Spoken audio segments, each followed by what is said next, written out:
The next time you come across a 1937 Washington quarter, you're going to want to watch this video first because the coins that we go over in this video are very rare and very valuable. My name is James and I've helped collectors both buy and sell millions in rare collectibles. All the sale prices in this video are backed by real data from top auction houses like Heritage. We're just going to hop right into this video with this first coin. It's a 1937 Denver issued Washington quarter. Now the way to tell that you have a Denver issued coin is by looking on the back bottom center of the coin. You will see the D mint mark. Depending on where your coin was minted will have a big influence on the price of the coin. This is because depending on how many coins were issued for that specific mint will dictate a portion of the supply and demand. When it comes to getting your coin graded, PCGS is a lot of the time one of the best grading companies. You also have NGC and CAC. This coin got graded by PCGS at a mint state 65, which is 5 points away from the perfect grade of 70. Just understand that every point difference really does matter and will impact the value of your coin. There were 7,189,600 coins issued for the Denver Mint for 1937 Washington quarters. Do keep in mind that 1932 was the first year of issue for the Washington quarter, and this 1937 coin is 90% silver and 10% copper, so at a minimum, this coin has some silver value, which is really cool. And this coin sold for $154. Now, this one is a 1937 Denver issued coin, same deal, except the coin graded at a 67 by PCGS, so 2 points higher, and this one was able to fetch $432. That is why the grade and condition of your coin is so important. Now, this next coin sold for $1,080. It's the same grade of a mint state 67, and it looks like there's a bit of dirt at the top of this coin, so you're thinking to yourself, hey, why would this coin sell for a lot more money, over double the previous coin? Well, there's a few things here. First of all, this got the 67 grade, but it's a plus, so it's a 67 plus grade, which will increase the value of the coin. And this one does not have dirt. It has what we call toning at the top of the coin. To keep it brief, toning is a naturally occurring oxidation process that happens depending on how the coin is stored. The air will oxidize with the metals, causing a discolored look. It can either increase or decrease the value of your coin. This coin once again sold for $1,080. Now moving right along to Philadelphia issued 1937 Washington quarters. This coin got graded by PCGS at a very fine 20. So this is a low graded coin, as you can see, which always gets me excited because seeing a coin like this out in the wild does happen for sure. So this is something that you can find. So if you're watching this video up until this point, good on you because you're going to learn something right here. So if you didn't know already, obverse means the front of the coin, reverse means the back of the coin. This is what we call a doubled die obverse, or DDO for short. Essentially what it means is the die that was striking this coin was accidentally doubled during the creation of that specific die. Now for quite a period of time, the die was striking coins until a manager or operator saw this and replaced the die. This is what you want to be looking for on a doubled die obverse coin, and this one is from 1937. It is a Philadelphia issued coin, and you can tell because there is no mint mark on this coin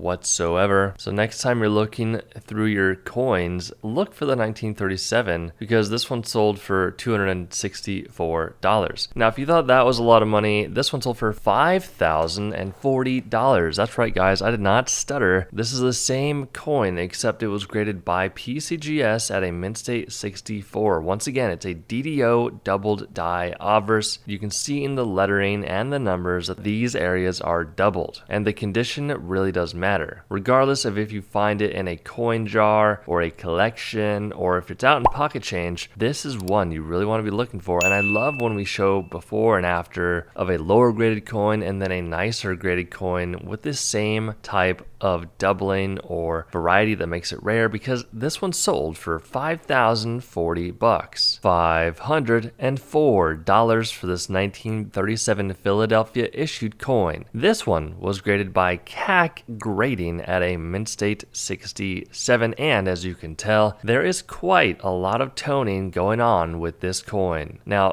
considering this one is not a double die obverse like the previous coins, the price is not going to be as high. This one sold for $504, but that is still a lot of money for a Washington quarter. Two reasons here. One, the grade is very high. That is the biggest reason. And two, the toning is very nice. A collector more than likely wanted to pick this one up for their collection. Once again, $504. Speaking of expensive coins, $6,462.50 for this 1937 25-cent Washington quarter, graded by NGC at a mint state 68. Now this is a very highly graded coin that is a Philadelphia issued coin. When it comes to the grading scale, like I said before, 70 is the highest achievable grade. So this coin is only 2 points away from that perfect grade. This is a very challenging grade to achieve, but someone did, and they were able to sell it for $6,462.50. Moving right along here to the 1937 proof coin. This one sold for $6,000. It was graded by PCGS at a proof 68, so again, 2 points away. Now the way to tell if you have a proof coin is by looking at the backdrop or the field of the coin to see if it looks very reflective. Now some of these older coins are harder to tell if they are proof coins. The likelihood of finding a proof coin out in circulation is a lot lower, but it is possible. Just understand that if you find a proof coin out in circulation, the condition is more than likely not going to be that good. This nice looking proof coin sold for $6,000. Alright, 1937 San Francisco issued Washington quarter. This one was graded by PCGS at an AU 58. That means about uncirculated, and the condition is not as good as some of the other ones we've talked about in this video. This is the highest grade before you get into uncirculated coins, so this means technically the coin was out in pocket change, it was found and then graded by PCGS, and this quarter sold for $89. Alright, once again, San Francisco issued coin. NGC graded this one at a mint state 66, mintage of 1,652,000 of these coins, and this one sold for $252. Moving right along here, guys, 1937 San Francisco issued Washington quarter. We have a PCGS graded mint state 67 grade here. Very nice coin. You can see the cartwheel appearance happening on this coin. It's a very beautiful coin. You can tell that it has not been cleaned by that appearance you're seeing right there. A very highly graded coin by PCGS, and it sold, guys, for $1,110. Now listen, if you enjoyed this video, make sure to pick up your free coin and currency ebook down below. No strings attached. We do hope you enjoyed this video, guys. Make sure to get that free coin ebook, and we will see you in the next one.